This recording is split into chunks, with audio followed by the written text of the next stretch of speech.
तो सबसे बेहतर हम समाज में काम भी करना चाहते हैं। ये चाह तो है, लेकिन ये चाह कैसे पूरी होगी, इस पर भी प्रत्येक घर परिवार को विचार करना होगा। यदि हम सबसे बेहतर जीवन को जीने की चाह रखते हैं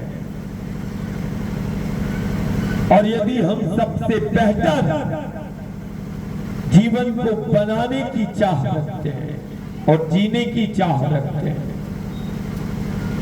यदि हमारे अंदर सबसे बेहतर अपने घर द्वार को देखने और रखने की चाह है और सबसे बेहतर यदि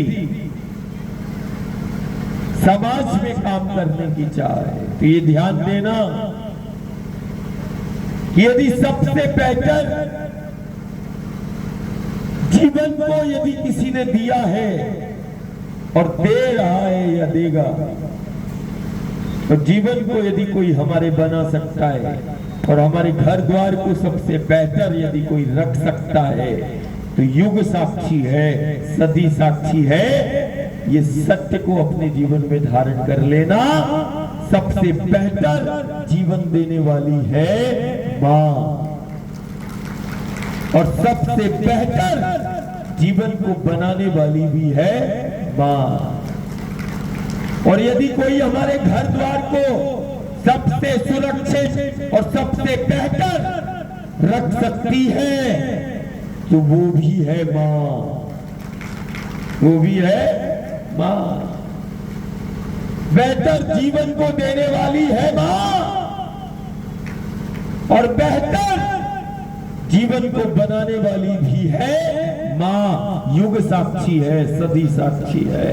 बेहतर जीवन दिया है वो है मां, बेहतर जीवन को बनाती है वो है मां, जीना सिखाती है वो है मां और बच्चे को आत्मनिर्भर बनाती है वो भी है मां और घर द्वार को सबसे बेहतर रखती है वो भी है मां।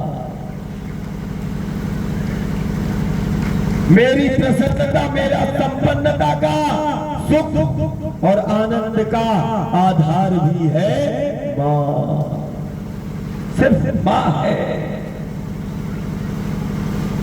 सिर्फ मां है। और मां हमने इसको कहा शक्ति को,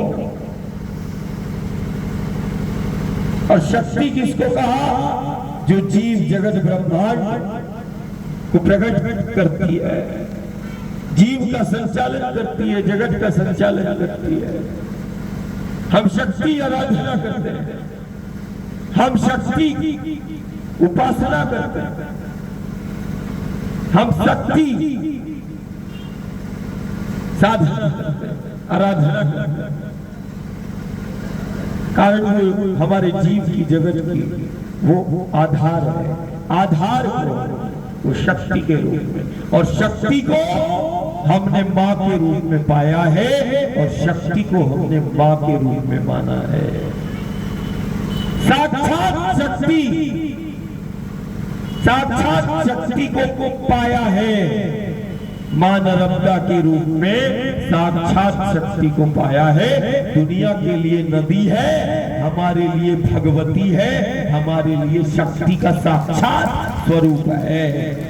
दुनिया के लिए नदी है गंगा, यमुना, नर्मदा, हमने नदियों के रूप में साक्षात शक्तियों को पाया है। दुनिया के अंदर यही देश है, यही धरा है जो नदियों के रूप में साक्षात शक्तियों को पाया है।